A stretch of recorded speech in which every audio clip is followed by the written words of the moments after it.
C'est l'histoire du roi Arthur. Je m'appelle Merlin et on me surnomme l'Enchanteur, car je connais la magie et l'avenir. Souvent je me transforme, je parle aux animaux et à la forêt. La nuit, j'observe les astres qui me racontent bien des secrets.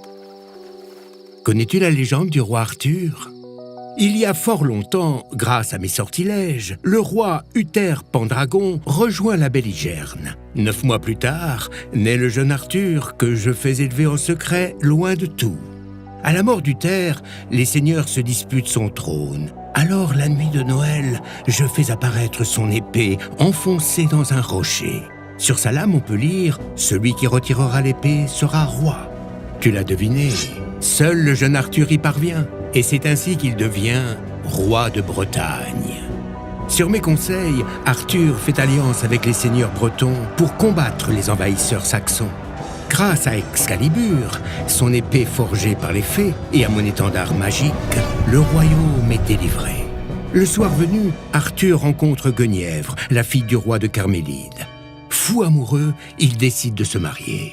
La paix est enfin revenue dans le royaume. Mais privés d'aventure, les chevaliers s'ennuient.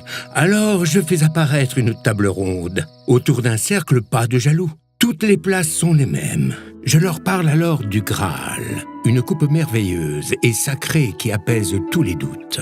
Les chevaliers promettent de combattre l'injustice et partent à la quête du Graal.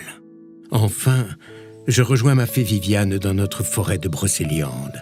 Se souvenant de mes leçons de magie, elle trace autour de moi une prison d'air et d'amour. Enfermé pour toujours, je ne peux empêcher ce qui va suivre. Depuis leur premier regard, le chevalier Lancelot et la reine Guenièvre s'aiment en secret. Perfide, la fée Morgane dévoile tout à son demi-frère Arthur et le royaume se divise. Pire encore, une autre trahison guette Arthur.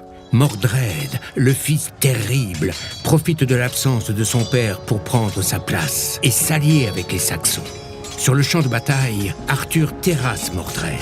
Mais juste avant de mourir, le traître parvient à blesser mortellement le roi.